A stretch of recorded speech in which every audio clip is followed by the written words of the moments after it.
What is a podcast? I'm kind of in a weird place with the background, and the reason for that is I kind of want to talk about the mechanics of podcasting, and this is kind of behind the scenes. We produce a lot of our podcasts here. The live streams are actually shot this way. The background is actually over there. So kind of behind the scenes, the mechanics of podcasts, why this is coming up. I know a lot of people who are creators, or they create content for other people. And in the past couple of weeks, I've gotten into a lot of conversations, almost debates about what a podcast is. And, you know, I've met people who say they have radio shows, and I say, oh, what station is it on? Well, it's not on a station. It's on my Facebook page. Okay, that's fine. If you're doing something for fun and you want to call your show a radio show and it's really on Facebook, that's fine. But on a more practical sense, if you are doing content to either promote yourself or your business or something else, you want to make sure that people can find you. And are you creating content in a way that is suitable for podcasts? And by the way, I'm not insinuating that podcasts are for everybody. You know, it just kind of depends. But if that's your goal, there's 3 questions you can ask yourself about the content you're creating, and is it really a podcast? Okay, let's start with the first one. If you have a podcast and you tell somebody, I have a podcast, and they say, oh, really? What's the name of it? And you tell them, and they open up their Spotify, they open up their Apple podcast, and they search it, and nothing comes up, you don't have a podcast.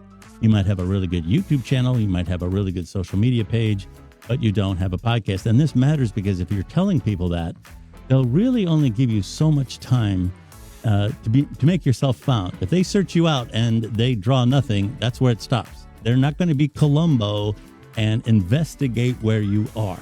So in terms of discoverability, if you tell people you have a podcast, you should be on one of the major podcast platforms for sure.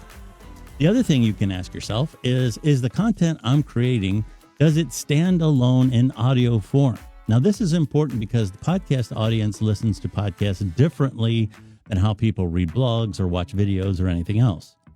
A lot of times, our listens, for example, happen in the morning when people are getting ready for work. Lunchtime is another big time. Commuting is another time. On the treadmill, doing things like this. So I'm a big believer in the fact that the spoken word is an art form. So when you're speaking directly into a microphone and that distance is this far, you have a very intimate sound. You're going right into someone's ear. And the passion about what you're talking about, how you express yourself, these are all major communication tools for podcasts. And if your content is lending itself to a lot of pie charts or PowerPoint presentations or other things, then quite frankly, a lot of what you're doing on video isn't translating very well to the podcast platforms when you're just stripping the audio off of a video. The third thing, and that kind of is very much related, in that where are you putting your efforts? Technically, especially. Obviously, your content needs to be great. But if you're doing a podcast, you want to make sure that your podcast sounds good. Now, it doesn't necessarily have to sound better than radio, but it should be nice and clear, and the sound should just jump out at you. And it's getting to the point now where a lot of the things that can do this, the microphones and so forth, are very affordable.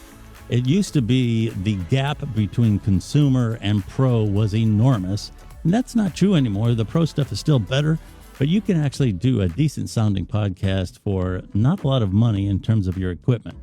And that's important because podcasts anymore are being listened to on better and better speakers. People stream in their cars. They have Sonos and the Amazon units in their home. They're streaming with these speakers that sound very good. So you want to make sure your podcast doesn't sound like a Zoom call. Okay, if you're doing a conference call on your computer, that sounds bad enough. But when you listen to it on a good sound system, it really sounds bad.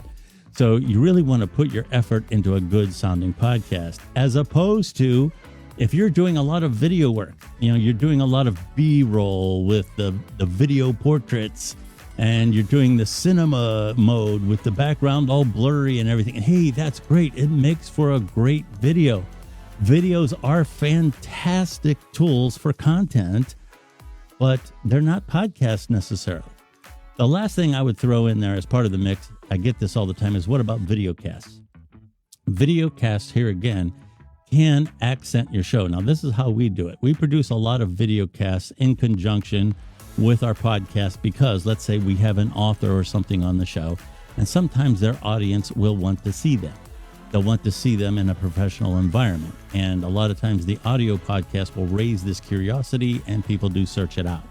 But here again, as a priority, we make sure that the podcast platforms have wonderful, great, engaging, good sounding content as a priority. Okay. And the video casts in our wheelhouse anyway support the audio podcast. A lot of people will mix this up a little more. Sometimes they have such a huge video channel that, it's almost equal, or sometimes the video channel is even bigger than their podcast, and that's fine. But in these cases, the really good podcasters still have a very engaging discussion. They have good content. It stands on its own. It isn't dependent on visuals.